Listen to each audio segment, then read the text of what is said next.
Hoy os he traído esta pieza cultural que es vino. Y no es cualquier vino, es un pepino, es un cacharro, como dicen en hostelería, es un vinazo.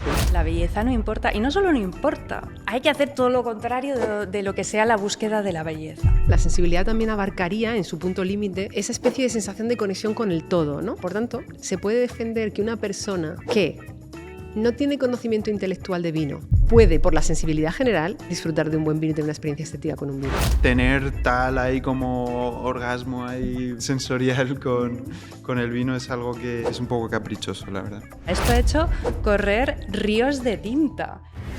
Buenas, bienvenidos a un nuevo banquete. ¿Qué tal? ¿Cómo estás, Raquel? Muy bien, Te con veo mucha presión. te veo muy guapa, ¿eh? Ya ves, hay que sacar los colores. Tú también. Gracias.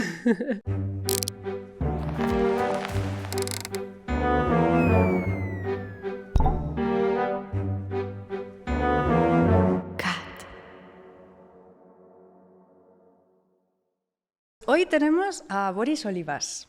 Ha trabajado durante más de 6 años como crítico de vinos para la guía Peñín en España. Fue co-ganador del concurso de cata ciegas de Vila Vineteca en 2022, de la Batalla de Sommeliers en 2024 y es uno de los subcampeones de España en 2024 y 2025, entre otros premios. Y además, desde 2014 dirige las catas socráticas junto a una filósofa que me suena de algo, pero no sé, que se llama una tal María Ángeles Quesada. Bueno, no sé si queréis comentar algo un poco sobre este proyecto. Pues nada, pues muchas gracias, chicas, por invitarme a este templo de sabiduría que habéis creado. Hoy os he traído esta pieza cultural que es vino, como no podía ser de otra manera. Y no es cualquier vino, es un pepino, es un cacharro, como dicen en hostelería, es un vinazo. Me gustaría empezar, para arrancar esta pregunta, con una cata descriptiva del vino, que es algo que a nosotros siempre hemos defendido mucho en las catas socráticas, la educación sensorial crítica como algo esencial para maximizar el placer que se puede sacar del vino. Y aparte, también me gusta hacer esto porque hoy día es casi como un acto de rebeldía, porque en esta nueva tendencia en el sector del vino de querer democratizar el vino, pues se está perdiendo un poco este rito que para mí es esencial de la cultura del vino y es una pena. Así que hoy vamos a hacer un poquito de cata, que va a ser a ciegas. Eso a ciegas siempre te obliga a afinar un poquito más los sentidos, a prestar un poquito más de atención. Así que, bueno, si queréis, ¿nos sirves? Vamos directos. Sí, vamos directos. Vamos a hacer una cata socrática entonces, ¿no? Entiendo. Todo junto, a lo mejor, ¿Sí? todo junto, nuestra cata primero guiada y luego con el diálogo que hagamos, suena bastante a cata socrática. Sí. Sí, es que la gracia de la cata ciegas al final es eso que o sea, la cata ciegas la usamos en las catas socráticas porque te obliga un poco a tomar esa pausa, prestar atención, sacarle bien toda la chicha. Reivindicamos mucho el momento contemplativo, ¿no? Sí. En la cata, esa parada, ¿no? También de alguna forma, tú decías que es rebelde para el mundo del vino y es rebelde para la sociedad de ahora, ¿no? El parar un momento y prestar atención a lo que comes, a lo que bebes, que es algo que no hacemos. Engullimos, comemos rápido, tenemos que pasar a lo siguiente para ser productivos, ¿no? También todos estos conceptos y es un acto de rebeldía pararse. Y al final, igual que hoy, al final es de alguna manera la forma empírica de comprobar todo esto que estamos hablando a nivel intelectual. Esta pregunta que hay para luego, ¿no? Que es bastante... Que desvelaremos. Bastante, puede ser muy, muy abstracta, pues es una manera de aterrizarla, ¿no? Y realmente ver. Claro, de alguna manera, mientras vas echando, voy a decir esto también, como en las catas socráticas, efectivamente... Y antes lo he dicho, y Boris se ha reído, pero el vino también, y tú también, no, el vino sobre todo es nuestro objeto de investigación.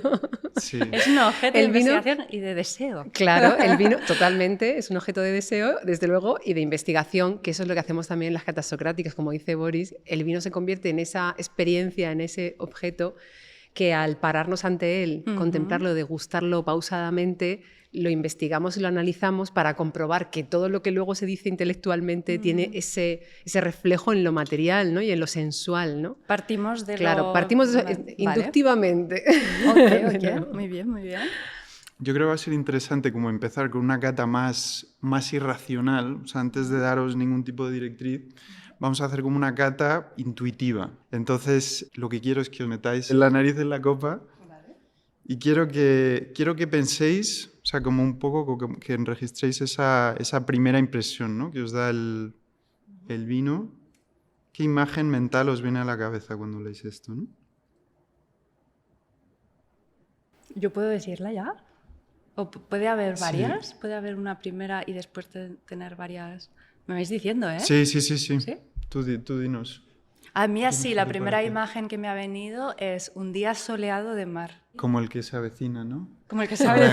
Ahora que lleguen las vacaciones. Ahora que estamos ahí con un pie en la playa. Pues yo estoy en un canasto de manzana. Ah, ¿sí? Estoy en un canasto de manzana de alguna manera que haya sido un poco golpeada. Estoy en un lugar seco también, estoy en un lugar con paja, en un campo soleado también. Quizá no demasiado lejos del mar tampoco. Uh-huh.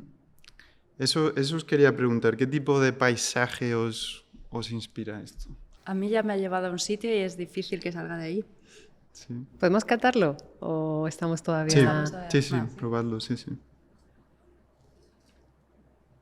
Mira, fíjate, estoy en un sitio un poco, bueno, estoy un poco debatida entre un sitio más seco, más paja, ¿no? Que a lo mejor, claro, ahí me puedo ir un poco a la meseta, pero en realidad no estoy tan, o sea, estaba ahí un poco por esa sensación un poco de la paja, de la sequedad, en cierta manera. Tampoco me parece muy húmedo el lugar donde estoy, donde debo estar o donde parece que...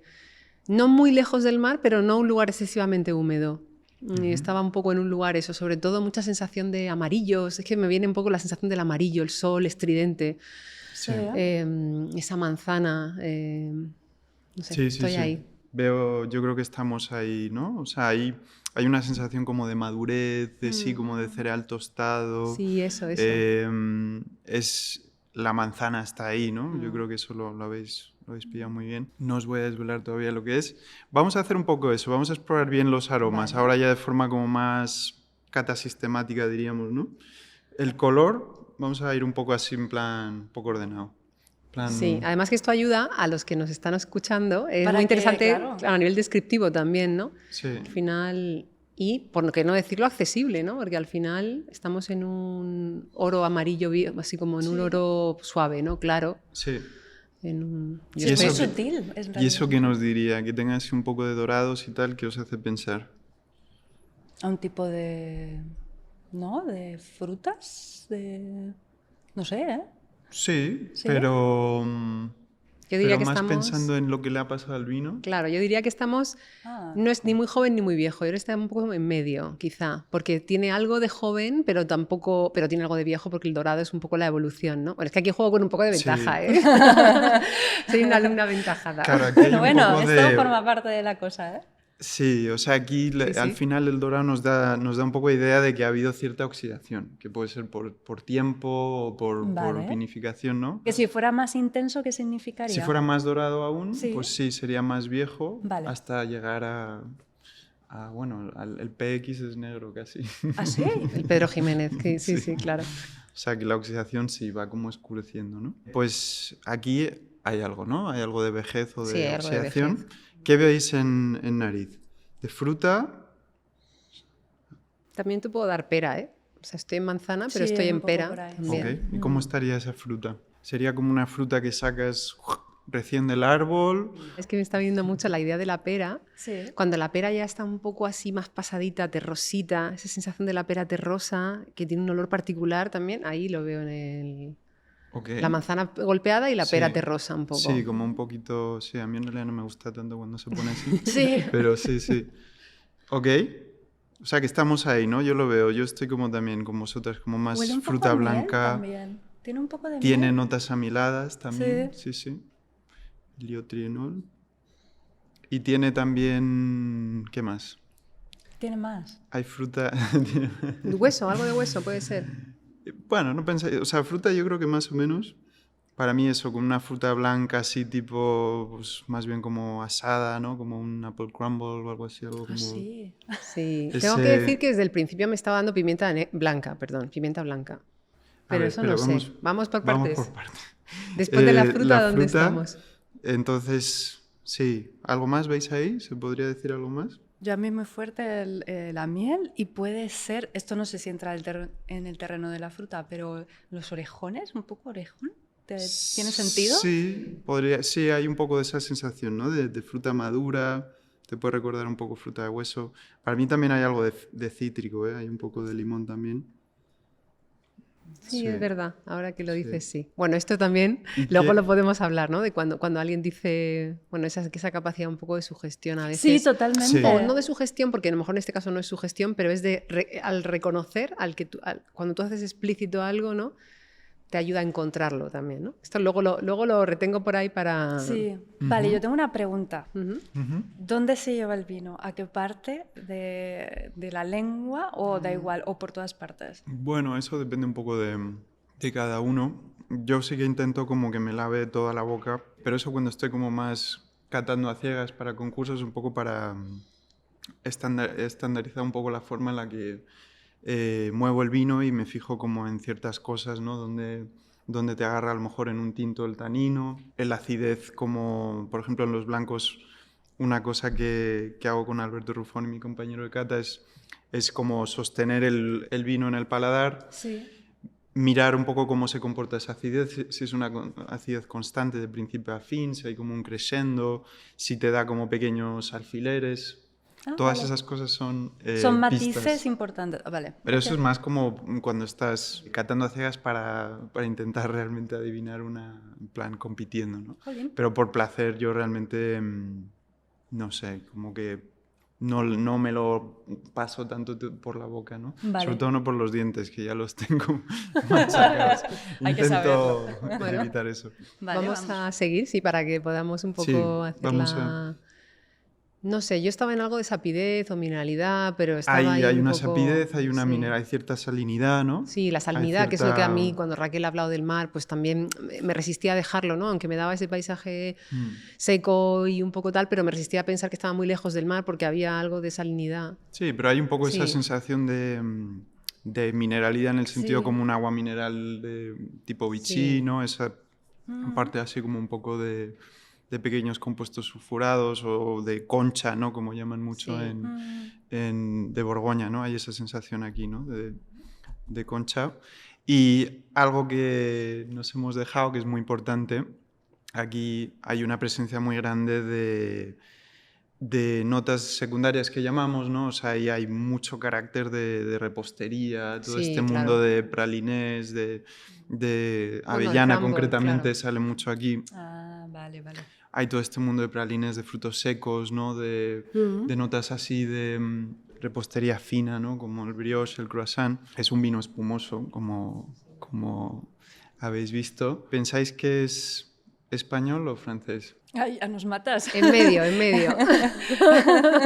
Ay, ya nos matas. En medio, entre un sitio y otro. O sea, yo no diría Sí. que es ni español ni francés, pero bueno, ahí, o Aquí sea, hay me crea unas la duda. notitas Sí, que llevan más como a la península, que son como de apio, que es muy de esta variedad, la variedad de hecho, mayoritaria aquí, que es Xarel·lo. ajá. Esto es un espumoso catalán. Es uno de los mejores para mí, uno de los mejores productores de allí. Te iba a decir que algo vegetal sí que veía en algún punto, pero es que no Sí. sabía muy bien identificar lo que era, pero estaba viendo algo vegetal que no... Vegetal y toda esa parte de, o sea, al final es un vino, es un espumoso biodinámico que pasa más de 5 años en rima, o sea, es decir, cuando se hace la segunda fermentación en Sí. botella, se deja como 5 años con todas esas levaduras que están ahí, las células estallando, liberando todas estas, bueno, proteínas y todos estos elementos ápidos que aportan todo ese mundo de repostería y de fruto seco, ¿no? Entonces, sí, os he traído canelita fina, hoy. Lo mejor aquí. de lo mejor. Una cosa que antes, o sea, creo que es interesante, luego te preguntaré, pero creo que es importante que quizá en un punto ya introduzcamos la pregunta, porque eso va a dar también al oyente y a los que nos están viendo más contexto, y luego a lo mejor en algún punto te pregunto sobre la biodinámica, para ya meterlo como un poco más en entendimiento. Y Bueno, solo no sé decir si va a dar también... tiempo, pero no, sí, la pregunta que quería hacer... de todas, no, antes de eso, para que lo sepan nuestros oyentes, si quieren saber cuál es el vino, ¿no? Sí. Te pueden escribir a ti. Eso es. El vino... Que lo vean contigo, que lo vean Que lo vean contigo. Sí, si queréis saber sí. qué vino es, Boris Olivas, me llamo en Instagram. La consulta. Me podéis escribir y preguntar. Claro, y cuéntanos la pregunta. Entonces, todo esto tiene un sentido, porque la pregunta que os quería hacer era, ¿habéis tenido una experiencia estética probando este vino? Ya nos quieres meter ya en, Sí. Nos quieres ahí en la camisa guijonear. de 11 varas. Bueno, ¿tú qué dices? ¿Qué opináis? Claramente, y además me ha parecido una cosa interesante porque lo primero que me ha venido a la mente ha sido una imagen, un momento concreto, un recuerdo, ¿eh? Y me ha resultado curioso decir la asociación a un momento del pasado. Algo en mi cabeza me ha llevado de ese olfato a un momento del pasado. Eso es lo que me ha parecido. Y tienes como una emoción agradable, Sí, un sentimiento claro. Sí, agradable sí. asociado a esa memoria. Totalmente, totalmente. O sea, que ha sido algo guay. Ha sido algo Ha molado. positivo. Sí, sí. Yo, fíjate, me he dado cuenta de que para mí ha sido clave el momento contemplativo y de parada para que se convierta en una experiencia estética. O sea, me he dado cuenta de que si yo hubiera catado este u otro vino en cualquier otro contexto, quizá rápidamente comiendo o algo así más distraído, no sé si lo hubiera podido catalogar como experiencia estética. Entonces, para mí ha sido necesario, o me he dado cuenta de que sí es una experiencia estética en este caso al preguntármelo, porque he hecho el ejercicio de prestar atención y de movilizar la sensibilidad. Bueno, para mí, la verdad que no he tenido ese corrientazo esta vez, pero sí que es un vino que me gusta mucho, que lo he bebido más veces. Vale. Y alguna vez tuve esa... Como eso lo llamamos mucho la epifanía en el mundo del vino, que es un poco como una súper experiencia, sí, como una experiencia estética, pero muy, muy hardcore. ¿Por qué piensas que en aquel momento la tuviste y ahora no? ¿Porque ya lo conoces? Yo creo que no tiene por qué ser así, pero sí que es un poco caprichoso este momento. O sea, para mí diría que no es algo súper corriente, ¿no? Que Sí. te ocurra, ¿no? O sea, es como o sea, obviamente yo lo estoy disfrutando ahora este vino y me parece un vinazo, pero tener tal ahí como orgasmo ahí sensorial con el vino es algo que es un poco caprichoso, la verdad. Pero bueno, siempre estamos ahí persiguiendo esos momentos. Bueno, de Claro. lo dicho ahora tenemos material, pero sí que yo creo que conviene también incluso enmarcarlo en la pregunta un poco más Eso es. o sea, La pregunta general que que tenemos. Sí, porque nos ayuda como a Redoble de tambor. bajar todo lo que tenemos, porque de hecho tenemos recuerdo, tenemos emoción, Claro. tenemos sensibilidad. Tú hablas de una epifanía, una experiencia, un corrientazo, una experiencia sublime, bueno, en el sentido ese Orgasmo. orgásmica, sí. Pero vamos a ubicarlo en la pregunta más general que tenemos, ¿no? Aún así, que nos va a ayudar más también a Sí, seguir profundizando. entonces la pregunta que teníamos era, ¿es necesario el conocimiento intelectual en la experiencia estética? Ujú. Ujú. Claro que esto... Tú la lanzas y nos dejas aquí a nosotras. No, aquí. pero porque o sea, estaba pensando también un poco en esa pregunta porque, claro, tú, un poco así con intención, yo creo que claro, te has preguntado, bueno, tú al conocer el vino previamente... Claro, claro. No damos puntadas sin Claro, hilo, al revivirlo en este momento, porque de alguna manera es una revisión, porque ya lo has catado. Es verdad que el vino es un elemento orgánico que no siempre está igual por miles de razones y siempre tiene evolución, también hay que decir esto. Esto, si me corrígeme también, como digo a los invitados, algún aspecto técnico de lo que no sea lo mío, corrígelo, por favor. Sí. Pero bueno, efectivamente el vino siempre cambia, pero también es verdad que, claro, Raquel decía, bueno, puede ser que ya no hayas tenido, o que en esta ocasión no hayas tenido ese corrientazo o esa epifanía porque ya lo conoces. ¿Cómo influye? Al final también de alguna manera estamos hablando de cómo está influyendo ese conocimiento, ¿no? Claro.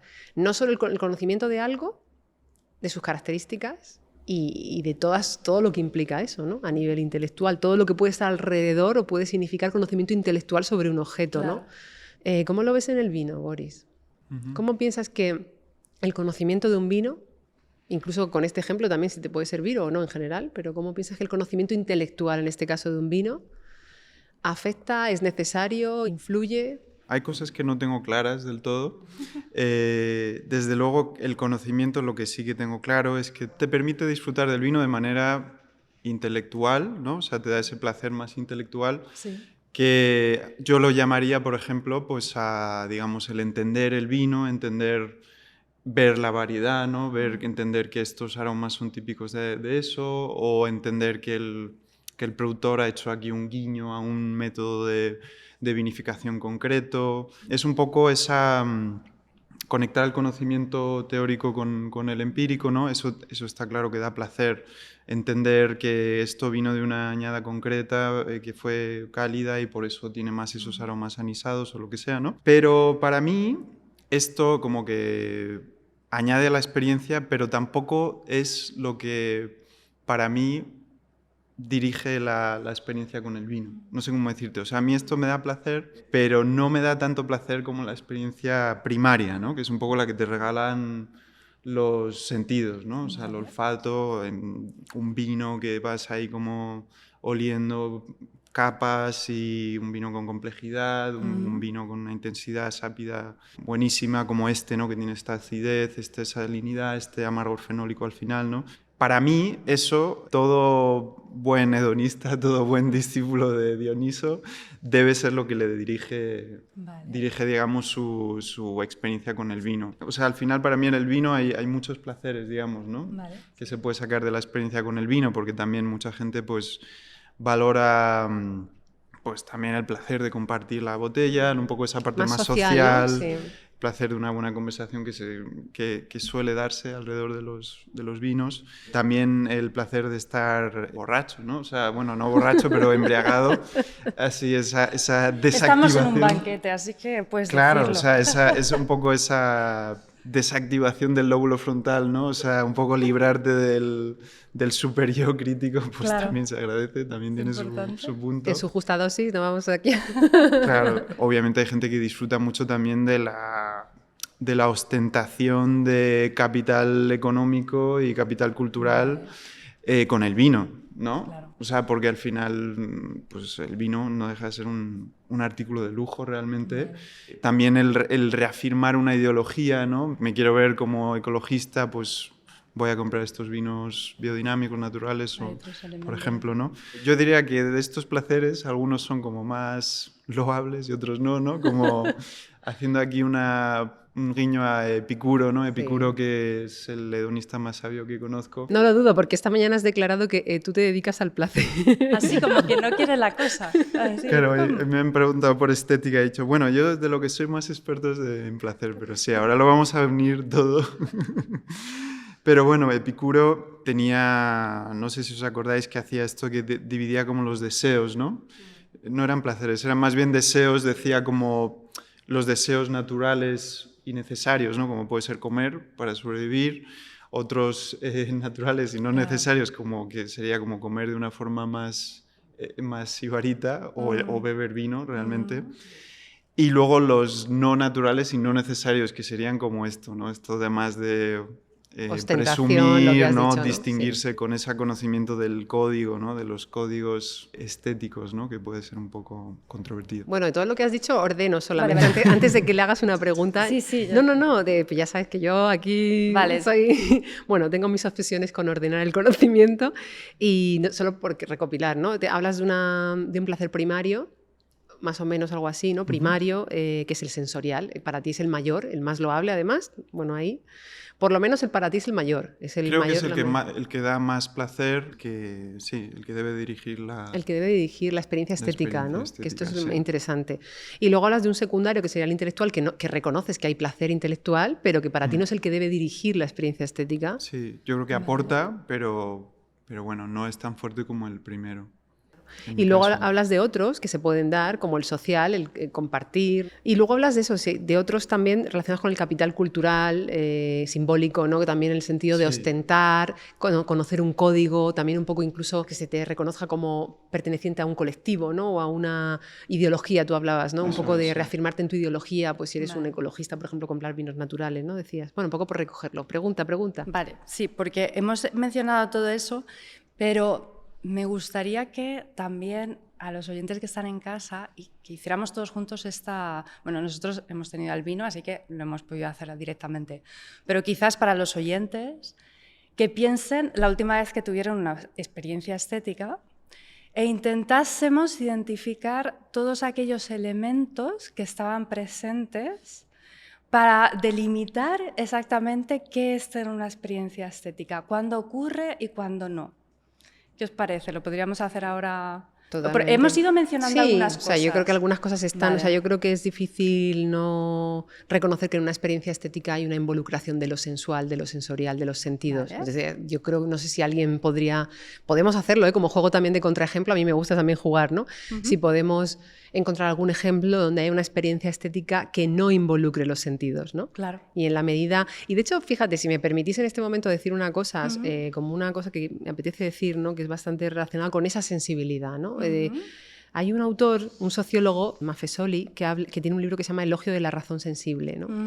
Y que, pues aparte de toda esa crítica a esa razón abstracta de la modernidad, que en este banquete se ha nombrado varias veces, lo que hace es un elogio de toda la sensibilidad humana, ¿no? ¿Y qué hay dentro de la sensibilidad, ¿no? Él se pregunta un poco y habla de varias cosas. Y una de las primeras cosas que surge es la percepción de los 5 sentidos, más 2 que son la interocepción y la propiocepción. La propiocepción es el ser en el espacio y la interocepción es a nivel interno, ¿no? Lo que percibe el cuerpo a nivel interno. De ahí ya te vas a la estética también, ¿no? A cómo captas lo bello, la percepción de lo bello, ¿no? Y nombra cosas como, por ejemplo, también la intuición, ¿no? La intuición, ese feeling, ese también know-how corporal de alguna forma, ¿no? La intuición como ese conocimiento ancestral que se va guardando en todas nuestras células, ¿no? O sea, habla de diferentes cosas, habla del mundo emocional, que vosotros habéis empezado con él cuando estabais hablando... O sea, que la interocepción no la metería en... Sí, la mete en todo eso, es sensibilidad. Ah. Bueno, claro, en principio, están un poco mezcladas, sí. Estoy contigo en que hay cosas que se tocan totalmente. Habla del mundo emocional. O sea, esto está hablando de aspectos de la sensibilidad, ¿no?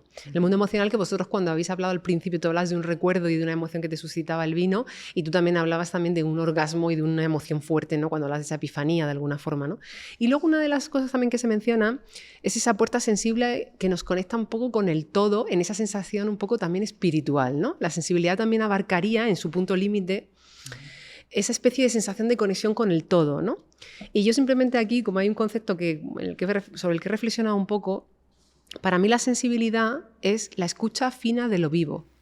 Es al final estar atento a todo lo vivo y fíjate, hablo de lo vivo, muchas veces lo vivo se representa de formas ya fallecidas. Quiero decir, tú ves una fotografía de una persona que no está y eso no es lo vivo en el sentido literal de que está vivo.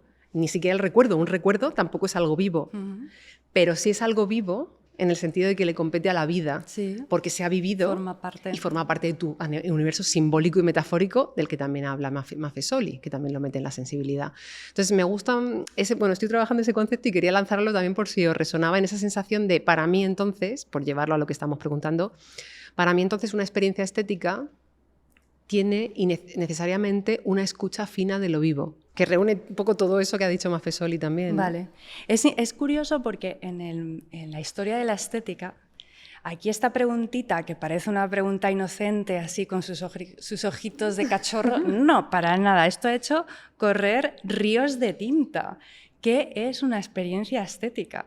¿No? Y qué componentes tiene que tener y qué no, y ha ido cambiando a lo largo de la historia. Pero siempre la filosofía se ha preguntado por qué es eso de una experiencia estética, ¿no? Entonces, tú, por ejemplo, María Ángeles, mencionabas, o hemos mencionado aquí, los sentidos. Los sentidos, en principio, tienen que estar ahí en el saco. Sí, yo es que ahí también tengo dudas, porque fíjate que hay autores, ¿no? como Panofsky, el historiador del arte, ¿no? Siempre él decía que para tener esa experiencia estética necesitas conocer ese código ¿no? Ese código más de... código de desciframiento, como él llamaba, ¿no? Vale. Para Como no lenguaje, quedarte ¿no? Hay un lenguaje precisamente... propio que tiene Claro, que para no intentar- quedarte precisamente en lo sensible, ¿no? O sea, por ejemplo, en una pieza musical, no quedarte simplemente con que es alegre o triste, ¿no? O sea, y ahí en realidad, o sea, y creo que esto es también de más autores que de alguna manera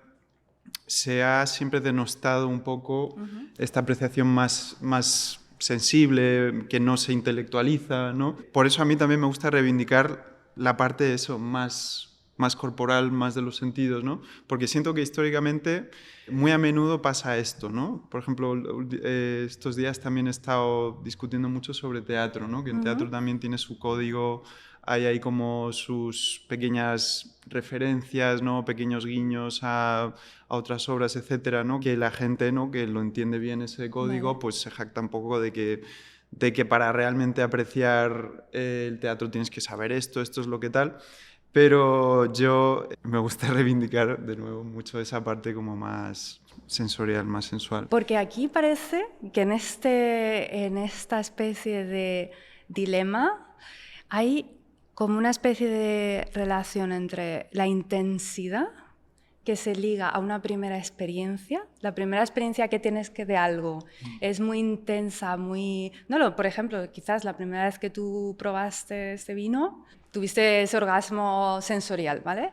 Pero la quinta vez, ahí sí que le puedes sacar unos matices, ¿no? Sí, yo creo que sí que es verdad que se da ese patrón muchas veces. O sea, que realmente las primeras, ¿sabes? La experiencia estética a lo mejor llega en las primeras veces, ¿no? Sí. Diría la primera vez que conoces a lo mejor algo en profundidad y que te da, ¿no? Esa... te devuelve, ¿no? Y a lo mejor te puede volver a pasar, a mí me puede pasar más veces porque no tengo una memoria muy buena y a veces ¿sabes? Como que al cabo de un tiempo, Eso es bueno. pues es como de Eso es bueno encontrártelo para de ti. nuevo, ¿no? También me pasa mucho, por ejemplo, como ahora bebo así como intermitentemente, ¿no? A lo mejor me estoy un mes que no bebo prácticamente nada, ¿no? Luego llega una cata, ayer por ejemplo, ¿no? Que fui al Salón de los Vinos Radicales, nos hicieron una cata de vinos rancios riquísima y es que hubo vinos ahí vamos, estuve ahí, vi a los 7 angelitos de la Capilla Sixtina, o sea, sí, o sea, realmente dije, wow, joder, qué Vale, bueno está el vino. ¿y nos puedes decir exactamente, aparte, hay algo nuevo que no hemos mencionado aquí de lo que tú viviste ayer en esa experiencia estética que tuviste? A ver, una cosa que yo me pregunto también, porque claro, estamos hablando siempre como en positivo de la experiencia estética, me pregunto si también la experiencia estética puede ser algo negativo, ¿no? Puede ser algo que no...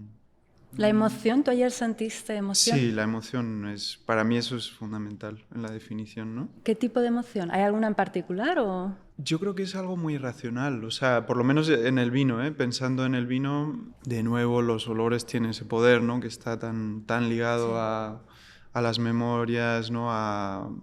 El hipocampo y la amígdala están ahí trabajando conjuntamente para devolverte memorias y los sentimientos ligados a esas memorias. Entonces eso desde luego que debe ser una fuente sin duda. Para mí es que claro, pensando mucho en el vino, que yo no sé si es extrapolable a las artes, pero simplemente un placer muy grande sensorial ya es, no sé, es que es como muy bestia, ¿no? Vale. Yo creo que para ayudar un poco, es que hay muchas cosas que habéis dicho y creo que para poder un poco rascar, ¿no? O sea, y poder como afinar más, necesitamos ordenarlas un poco, porque Sí. si no hay mucho. Ordenemos. Ordenemos. Yo voy a poner un poquito más de... Vas a ordenar.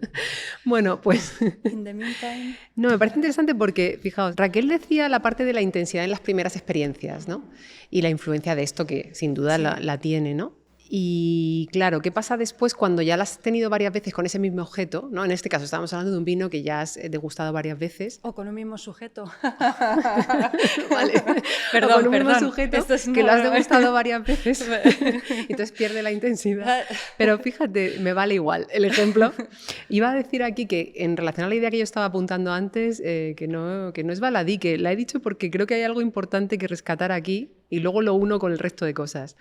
Y es, de nuevo, para mí la experiencia estética no tiene tanto que ver con una primera vez, Vale. ni su intensidad depende de una primera vez, aunque está claro que una primera vez tiene una intensidad grande. No estoy negando que una primera vez tenga una gran intensidad, estoy diciendo que la experiencia estética no depende de una primera vez. Vale. La experiencia estética para mí sí que tiene que ver con el desarrollo de una sensibilidad que te permita otra vez la escucha fina de lo vivo.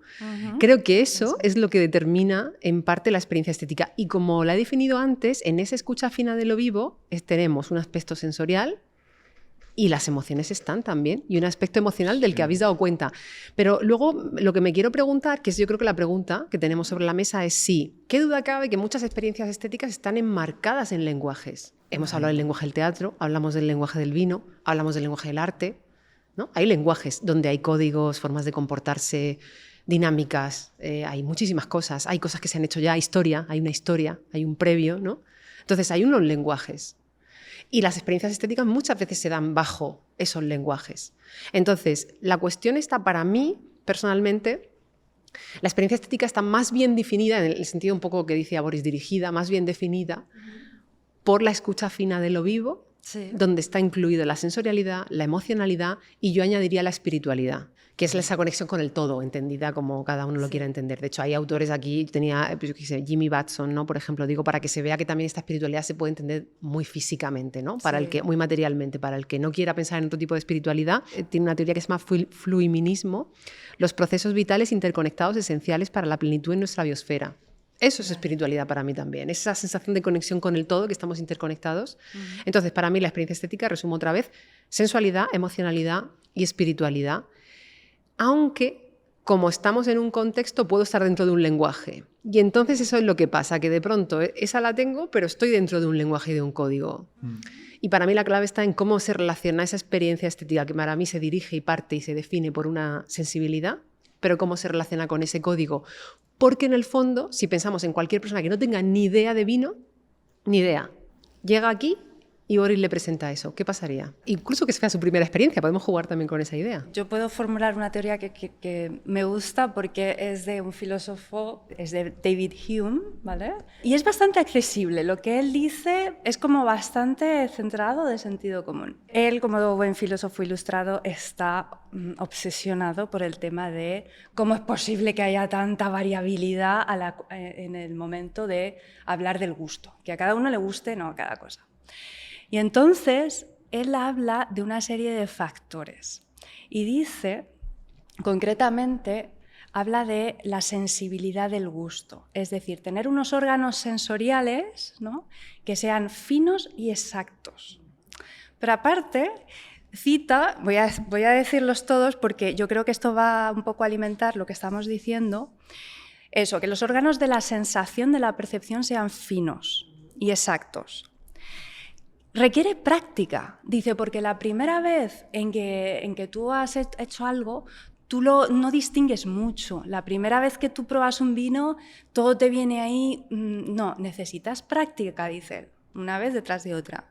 Necesitas comparación, además. Dice él concretamente que has tenido que ver muchas bellezas para poder juzgar sobre la belleza.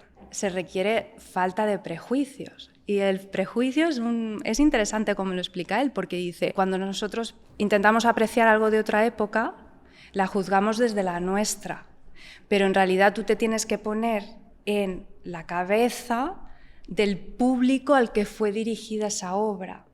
Si no, estás cargando con un prejuicio de otra época o de otra cultura. Y por último, él habla también del buen sentido, es decir, para apreciar, para tener un buen juicio estético, se requiere de inteligencia. Eso lo dice él. Porque hay que hacer tantas cosas, hay que comparar, hay que traer de la memoria, que al final pues hay una cierta carga intelectual que no se puede negar, ¿no? Y entonces, si reunimos todo esto, podemos decir que tenemos un buen juicio, ¿no? Y a pesar de eso, él diría, aún así hay otros factores como el momento, ¿no? Si estás enfermo, si eres joven o mayor, bueno, una serie de cosas, ¿no? Pero básicamente identifica estos factores para hablar del de la sensibilidad del juicio. Claro, ¿no? pero ahí hay conocimiento intelectual, ¿no? También. No solo hay una... no lo sé, te pregunto un poco, hay una parte que es una práctica más sensible, ¿no? Él está hablando de la percepción, habla de toda la parte de la práctica, ¿no? Todo eso que tiene la comparación, que de alguna manera podemos incluso... Ahí hasta la comparación estamos al límite, yo creo, ¿no? Pero hay una parte primera que sería más de la sensibilidad y empezamos en comparación, sesgo, luego buen gusto, ¿no? Buen sentido, perdón, ¿no? Buen sentido, que tiene como más que ver con lo intelectual, ¿no? Ahí estamos, claro, ahí. No con el conocimiento, perdón, Boris. Sí. No con el conocimiento, sino con la capacidad intelectual. Ya está. Sí, no, pero bien aclararlo. O sea, hablamos más de la facultad más que del contenido. Eso es. Para mí la intelectualización ya no es parte de la experiencia estética, o sea, según como yo la entiendo, ¿no? Un poco más creo como yo entiendo que la entendía Kant también. Se tiene que mirar al objeto con ese desinterés de utilidad, de conocimiento intelectual, ¿no? O sea, para mí es algo más de los sentidos, pero volviendo un poco a esa pregunta que habías dicho, ¿no? Si alguien viene y no tiene conocimiento de vino, yo creo que no es un requisito. O sea, para tener una experiencia estética no es un requisito conocer de vino, pero sí que creo que el conocer de vino, y a nivel de conocer no hablo de conocerte los pueblos que tiene la Borgoña, ¿no? Me refiero a, para mí, el conocimiento que realmente vale la pena de formarse en vino, que es no sé exactamente dónde reside, si en el cerebro o en el cuerpo, ¿no? Accedes a él de manera más interoceptiva, ¿no? Pero al final es esa habilidad de percibir, ¿no? O sea, de tener esa sensibilidad para discriminar entre aromas que se parecen, discernir cosas que son difíciles de ver. Es de la sensibilidad, ¿no? Es un desarrollo de la facultad de la sensibilidad. Claro. Tipo lo que decía Hume, ¿no? Sí, pero no es como se suele cuando se piensa en aprender sobre vino, normalmente se centra más en la parte académica. Pero para mí realmente lo que es valioso, o sea, lo más valioso y lo más importante es esa sabiduría que adquiere el cuerpo con la repetición de la cata de una manera como muy poco asible. O sea, es algo que precisamente esa es la gracia, que es que no se sabe ni de dónde viene, pero queda contigo y es lo que te hace disfrutar de todo, más la comida, los paisajes, tu pareja. Pero si tiene una práctica, o sea, digo, para esa parte inasible ha quedado muy bonita. Pero en el fondo se puede poner en palabras, de hecho, volviendo a citar a Hume, ¿no? O con muchas de las cosas que estamos diciendo, ¿no? Se vuelve a poner en palabras, se puede poner, es decir, tiene que ver con atender, tiene que ver con practicar, ¿no? Tiene que ver con ser capaz de comparar, tiene que ver con ser capaz de sentir también, ¿no? De emocionarte. Si eres una persona, ¿no? Pues que está todo el rato pensando en conceptos o que estás hierático, ¿no? O que te cuesta, pues también eso te va a impedir, ¿no? Aunque sepas o no de vino, pero te va a impedir todo, ¿no? Luego tú sigues insistiendo en que el placer intelectual es otro, ¿no? Tiene que ver con otro contenido, ¿no? Y del ser que está más extendido, del que más se habla, ¿no? Cuando se habla de conocer el vino, saber de vino, se habla más de todo ese conocimiento más académico, ¿no? Más de suelos, geografía, tipos de vino, no sé qué, ¿no? Ese es el contenido intelectual, que no sería la facultad de la sensibilidad, que sería más lo que está describiendo Hume. Sí, ¿no? Lo que dice, de hecho dice algo muy interesante, que dice, lo mejor para afinar, porque él dice que se puede afinar el gusto, ¿no? Dice, lo mejor para afinar el gusto es la práctica de un arte. Entonces ahí, claro, está precisamente ese elemento. Quizás yo tengo una percepción de este vino, tú nos has dicho, esto es calenita fina. Claro, tú lo dices porque has probado un montón de vinos y tú sabes decir, jolín, este es que es súper bueno. ¿Pero a ti qué te ha parecido? A mí me ha gustado, pero yo no puedo decir, este es canelita fina, porque me demandaría que yo te dijera, porque probé este otro, que le faltaba tal, o de este otro, ¿sabes? ¿Entiendes lo que te quiero decir? Pero entonces en este código en particular, porque estamos también en un código, ¿no? Antes hemos hablado de los lenguajes, los códigos, ahora estamos en el código del vino, ¿no? Y eso yo creo que estamos todos de acuerdo, ¿no? En que hay un código de cada arte, de cada disciplina, ¿no?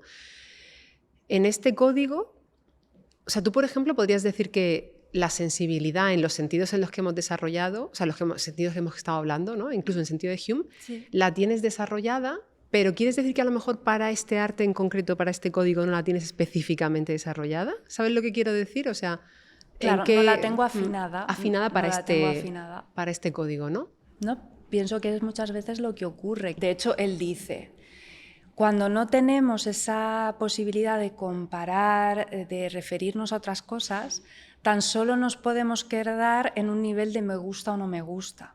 Porque no podemos decir apenas nada más. No podemos ir muy lejos. Que el me gusta o no me gusta está bien, ¿eh? No, ya es algo, quiero decir. Ese distinguir todas las variaciones, todas las matices, toda la riqueza que tiene algo, es sacarle punta. Sí, pero yo creo que no necesitas sacarle todos los matices para tener la experiencia estética. No. Yo es lo que defiendo. O sea, que al final esa es la gracia. De hecho, habrá vinos, a lo mejor vinos como más complicados de entender, que a una persona le pueden emocionar y a otra no, y viceversa, ¿no? Al final vinos más sencillos que a mí el primero, he podido tener experiencias estéticas al principio de mi carrera con vinos que hoy día pues no me gustan, ¿no? Ah, claro. Claro, pero yo creo que aquí la clave, no sé, a ver cómo lo ves tú, porque yo sí que estoy viendo, no sé cómo lo veis, ¿eh? Estoy viendo que hay una, y es un poco también lo que yo estaba intentando, ya sé que soy pesada con esta idea, pero cuando hablo de una sensibilidad, cuando estaba citando a Maffesoli un poco,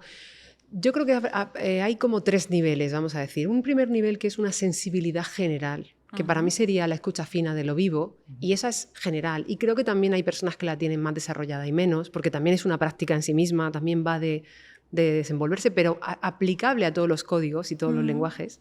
Luego, efectivamente, dentro de un código, de un lenguaje, tenemos esa afinación específica del código, en sensibilidad, ¿eh? Sigo hablando de la facultad de la sensibilidad afinada al código, en este caso afinada al vino. Está claro que Boris es un ejemplo de una sensibilidad. O sea, aquí podemos incluso, bueno, si nos vemos muy bien, no somos optimistas respecto a nosotros, nos podemos ver todos teniendo una sensibilidad general, ¿no? Pero Boris tiene una sensibilidad específica, fina, afinada al vino, al campo del vino, ¿no? Así como a lo mejor podríamos decir nosotras, afinada al campo de la filosofía o en otras cosas que nos gusten, en arte, a lo mejor alguna de nosotras pues tiene la fotografía en tu caso, por ejemplo, ¿no? Afinada al mundo de la fotografía, al código fotográfico, ¿no? Pero además de eso, de esa facultad de sensibilidad más general y más afinada al código de la disciplina concreta o el lenguaje concreto, luego aparte de eso existe un conocimiento intelectual, también afinado, o sea, también afinado al código, por supuesto.